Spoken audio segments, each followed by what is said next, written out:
This is the second part of chapter 38, but before I begin it, I need to explain something that appears almost at the end of the chapter, or it won't make sense. Dickens wrote Great Expectations to be published in his weekly magazine called All the Year Round, between December 1860 and August 1861. At the end of chapter 38, this chapter, he makes reference to a collection of Eastern stories, and in particular to one about an attempt to kill an Indian sultan. The stories were said to have originated in Persia, and when they were supposed to have been translated into English, they became very popular. Dickens himself read them as a boy, and he mentions them in David Copperfield, another of his novels. In fact, they were written by an English clergyman called James Ridley. The particular story referred to at the end of this chapter, chapter 38, concerns the escape of the Sultan from being crushed to death by a huge stone slab which had been suspended above his head. The moment arrives, the slab descends, causing the ceiling above the Sultan to come crashing down in almost exactly the same way as a discovery that Pip is about to make brings his long-held misapprehension as to the identity of his benefactor crashing down about his ears.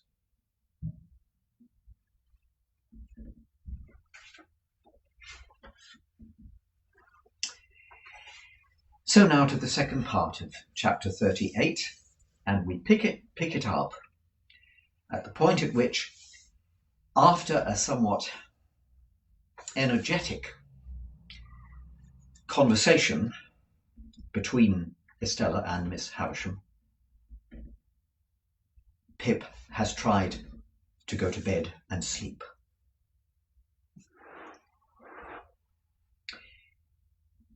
I lay in that separate building across the courtyard.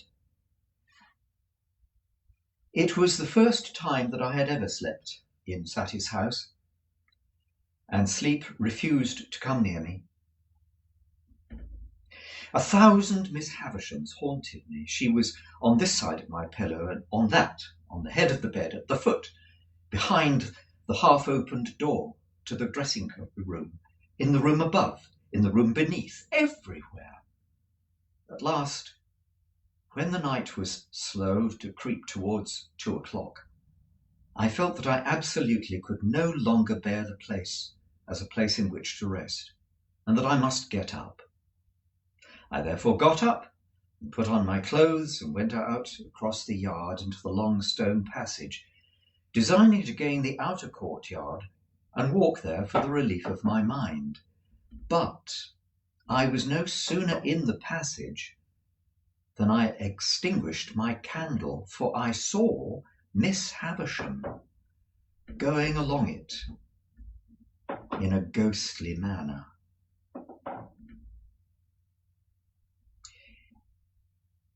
I therefore hid. I followed Miss Havisham for a distance and saw her go up the staircase. She was making a low cry all the while. She carried a bare candle in her hand, which she had probably taken from one of the sconces in her own room, and was a most unearthly object by its light.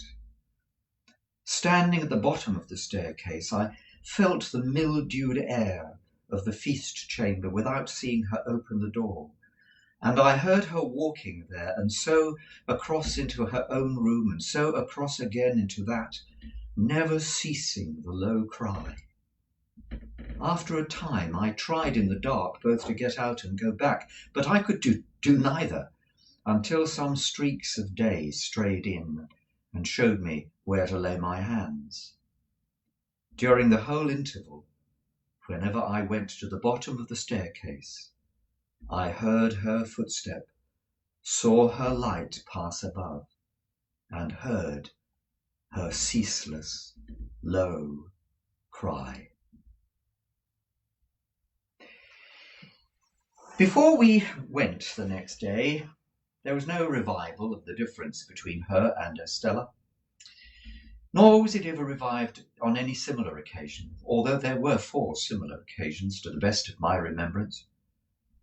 Nor did Miss Havisham's manner towards Estella in any wise change, except that I believed it to have been added to by something like fear among its former characteristics.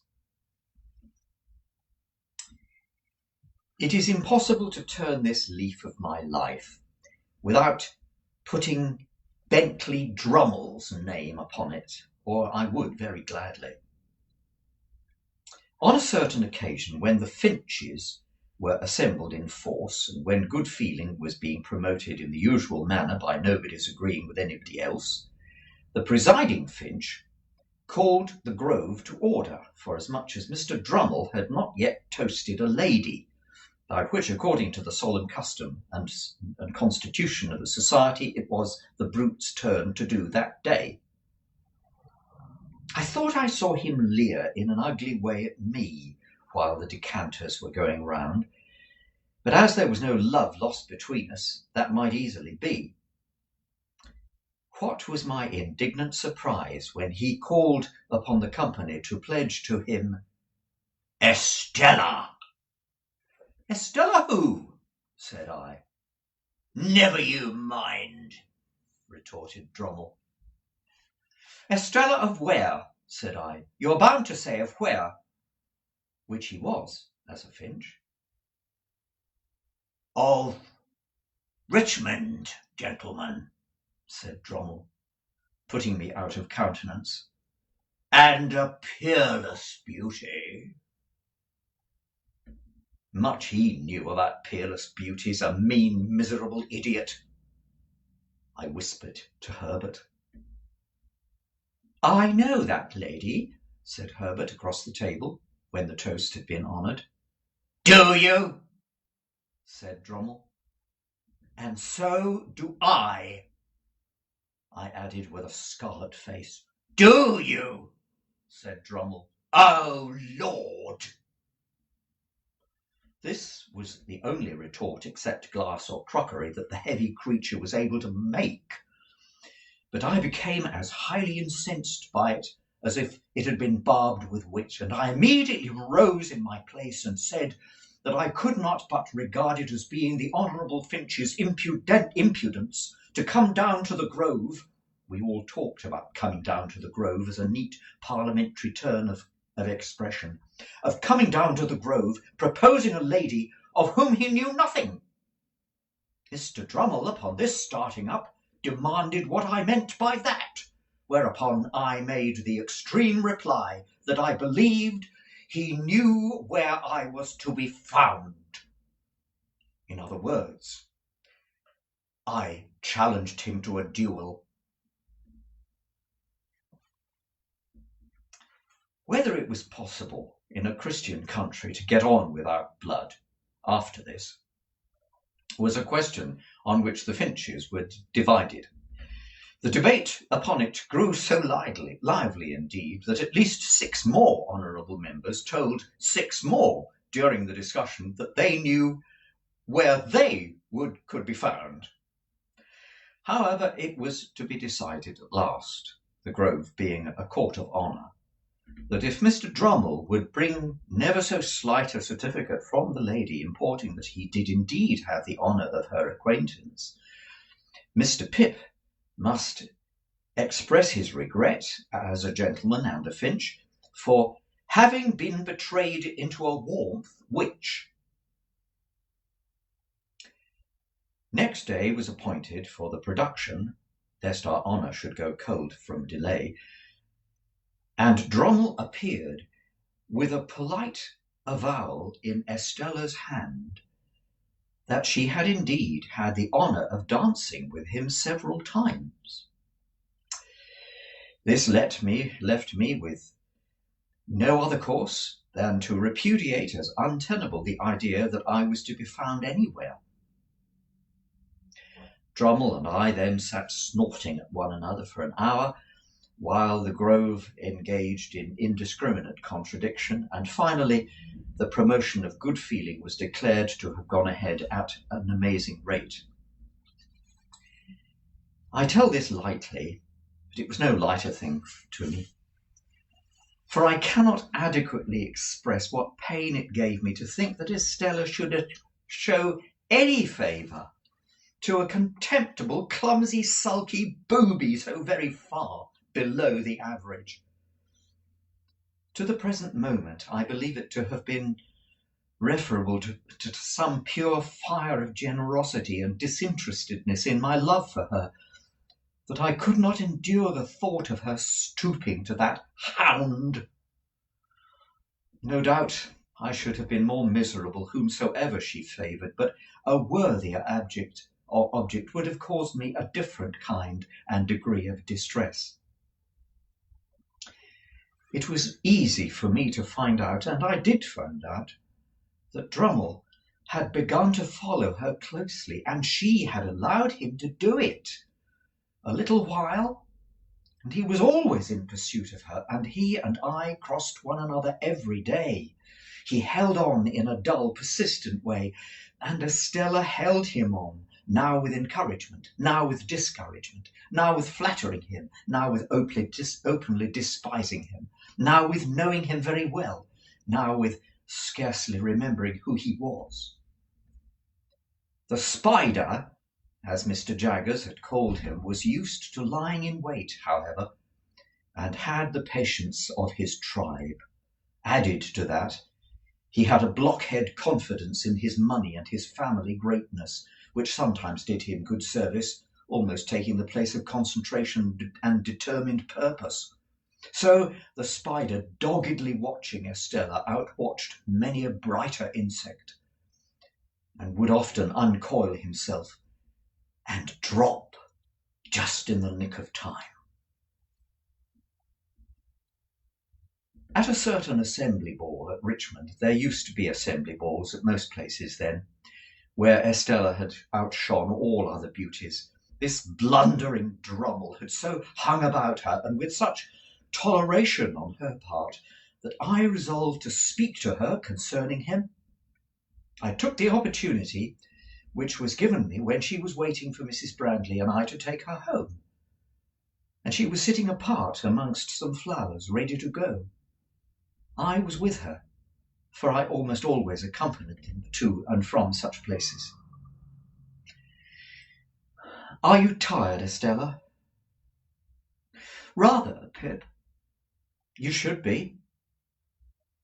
"Say rather I should not be, for I have my letter to Sattie's house to write before I go to sleep." "Recounting today's triumph," said I. "Surely a very poor one." "What do you mean? I don't know there had been any." "Estella," said I, "do you look at that fellow in the corner yonder, who is looking over at us?" "Why should I look at him?" returned Estella, with her eyes on me instead. "What is there in that fellow yonder, that I should look at him?" "Indeed, that is the very question I want to ask of you," said I, "for he has been hovering about you all night." "Moths and all sorts of ugly creatures," replied Estella, with a glance towards him, "hover about a lighted candle. Can the candle help it?" "No," I returned. "But cannot Estella help it?" "Well," she said, laughing for a moment. Perhaps, yes. Anything you like. But Estella, do hear me speak. It makes me so wretched that you should encourage a man so generally despised as Drummle. You know he is despised. Well, said she, you know he is as ungainly within as without, a deficient, ill-tempered, lowering, stupid fellow. Well, she said, you know he has nothing to recommend him but money and a ridiculous roll of added-headed predecessors. You know that, don't you? Well, she said again, and each time she said it, she opened her eyes, her lovely eyes, even wider. To overcome this difficulty of getting past a monosyllable, I took it from her and said, repeating it with emphasis, well, why? Why do you do it? When you know it makes me utterly wretched. Now, if I could have believed that she favoured Drummle with any idea of making me wretched, I should have been in better heart about it. But in that habitual way of hers, she put me so entirely out of the question that I couldn't believe anything of the kind. Pip, said Estella, casting her glance over the room, don't be foolish about its effect upon you. It may have its effect on others, and it may have been meant to have. But it's not worth discussing. Yes, it is, said I, because I cannot bear that people should say she throws away her glances and her attractions on a mere boor, the lowest in the crowd. I can bear it, said Estella. Oh, don't be so proud, Estella, and so inflexible. Calls me proud and inflexible in this breath, said Estella, opening her hands, and in this last breath breathes reproaches for me for stooping to a boor.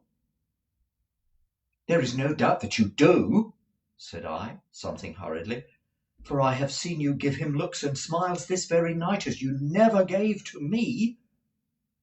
Do you want me to give them to you? Said Estella, turning suddenly a fixed and serious, if not angry look. Do you want me to look at you like that, to entrap you? Do you deceive and entrap him, Estella? Yes, and many others, all of them, but not you. Here is Mrs. Brandley. I shall say no more. And now that I have given the one chapter to the theme that so filled my heart, and so often made it ache and ache again, I pass on unhindered to the event that had impended over me longer yet. The event that had begun to be prepared for before I knew the world held Estella.